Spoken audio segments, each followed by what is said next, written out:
আসসালামু আলাইকুম।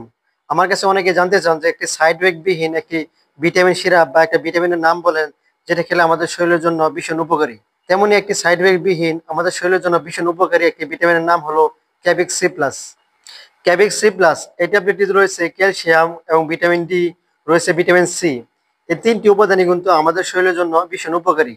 যাদের শরীরে জয়েন্টে জয়েন্টে ব্যথা রয়েছে অথবা শরীরে ভিটামিন সি ঘাটতি রয়েছে, ভিটামিন সি ঘাটতি হলে আমাদের মুখে জিহ্বাইকা হয়, এবং যাদের শরীরে রোগ প্রতিরোধ ক্ষমতা কম তারা কিন্তু এই ট্যাবলেটটি খেতে পারেন। এছাড়া যারা বাড়ান্তি বয়সের যারা রয়েছেন, যারা খেলাধুলা করেন, এই ট্যাবলেটটি সেবন বিধি হলো যারা পূর্ণবয়স্ক রয়েছেন, যাদের বয়স 18 বছর উপরে, তারা দৈনিক একটি করে ট্যাবলেট খেতে পারেন। এই ট্যাবলেটটি 1 গ্লাস পানি নেবেন, পানি নেওয়ার পর ওইখানে একটি মতো ট্যাবলেট দিবেন। ট্যাবলেটটি দেওয়ার পরে আপনি ভালোভাবে মিশাবেন। অনেকে রয়েছে যে ক্যালসিয়াম ট্যাবলেট খেলে পেটে বদহজম হয়, অনেকে কোষ্ঠকাঠিন্যের সমস্যা হয়, এক্ষেত্রে আমরা কিন্তু ক্যাবিক সি প্লাসটা দিয়ে থাকি। ক্যাবিক সি প্লাসটা আপনার পানির সাথে মিশিয়ে যায়, সেক্ষেত্রে কিন্তু আপনার কোষ্ঠকাঠিন্য হওয়ার বা বদহজম হওয়ার সম্ভাবনা খুব কম থাকে। ক্যাবিক সি প্লাস সম্পর্কে আপনাদের কোনো প্রশ্ন বা জানার থাকলে কমেন্ট বক্সে কমেন্ট করতে পারেন, ইনশাল্লাহ আমি উত্তর দেবো।